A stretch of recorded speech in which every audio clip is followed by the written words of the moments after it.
For Creamer Media's Polity, I am Shannon de Rehove. Researcher and analyst Professor Raymond Suttner joins me for Suttner's View, a weekly commentary on South Africa's political scene. Welcome, Professor. Thank you. Yesterday, Numsa launched its United Front in East London and in other areas as part of a series of regional launches. You have expressed mixed feelings about this initiative. What are your views of this development? I think it's a very important development which can change the face of ANC, Communist Party, COSATU politics. Numsa is the biggest union in COSATU. It has around 350,000, some say 370,000 members. And the whole future of COSATU seems to be in the balance because there are some people who want to expel Numsa. And if Numsa is expelled, the weight that COSATU has in the alliance, if it wants to secure certain goals, for example, opposition to labour brokers or the youth wage, make contributions on the budget, it will carry less weight.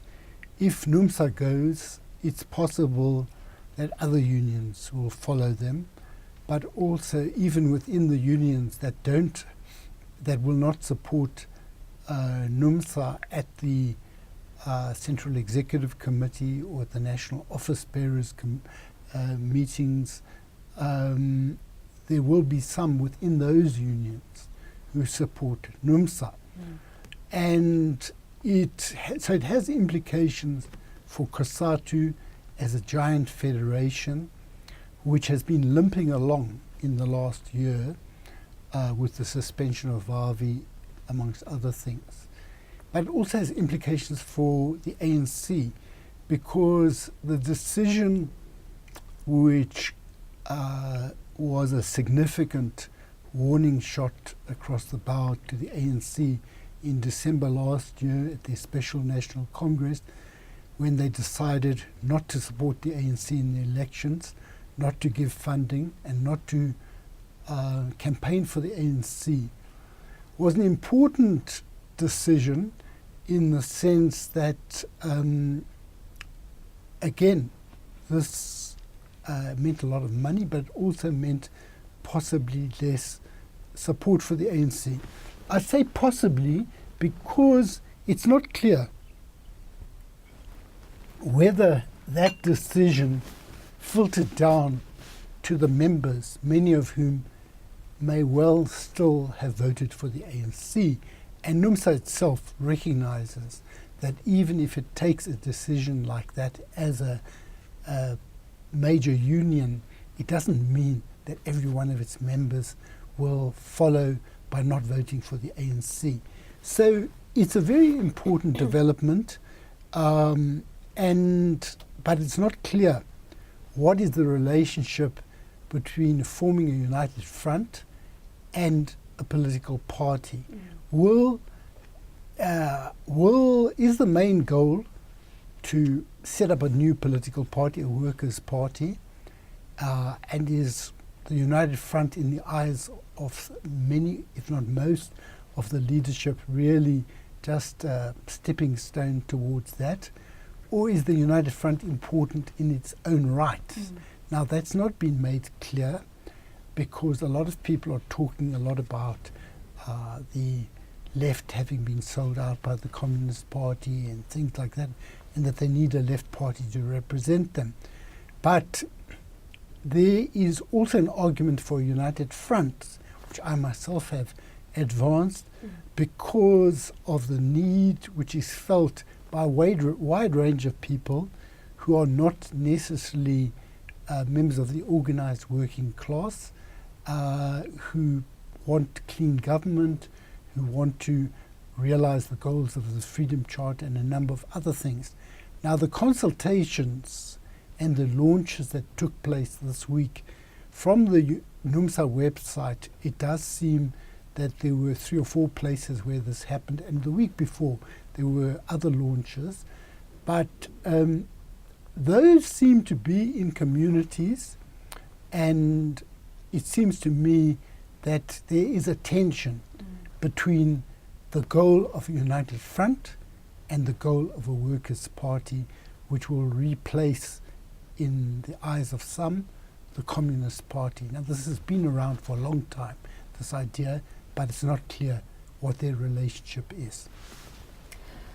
How do you see this developing over time?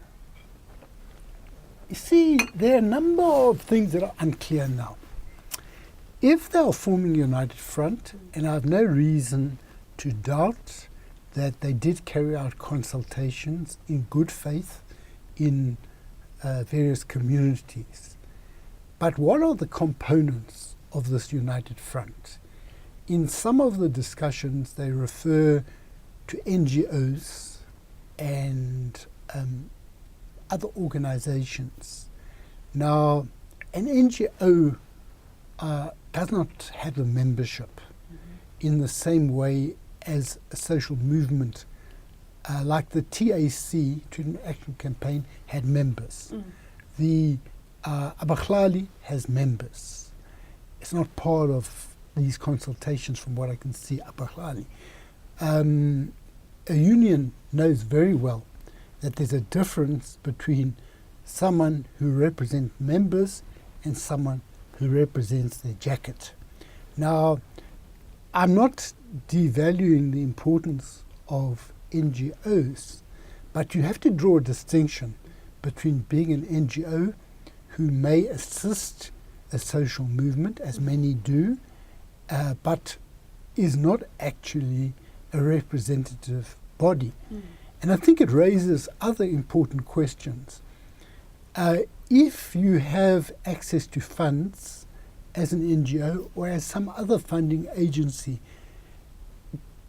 how you use those funds can actually affect who survives as an important organization representing certain needs. Let's say housing needs or water needs, electricity needs, educational needs. The fact that you give funds or withhold funds can determine whether people have bus fare or train fare or taxi fare to get to a meeting, whether they have food, whether they have accommodation. So the whole question of setting up an organization has a resource component.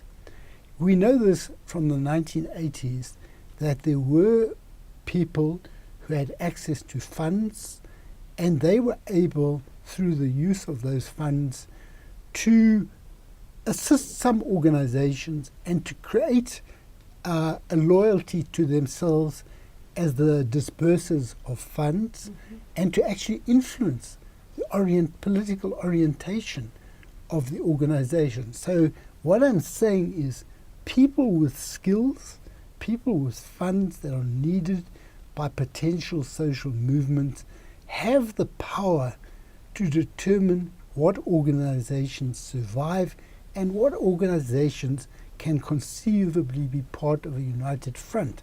So the united front may not be entirely organic in the way it develops, because there is a need for resources.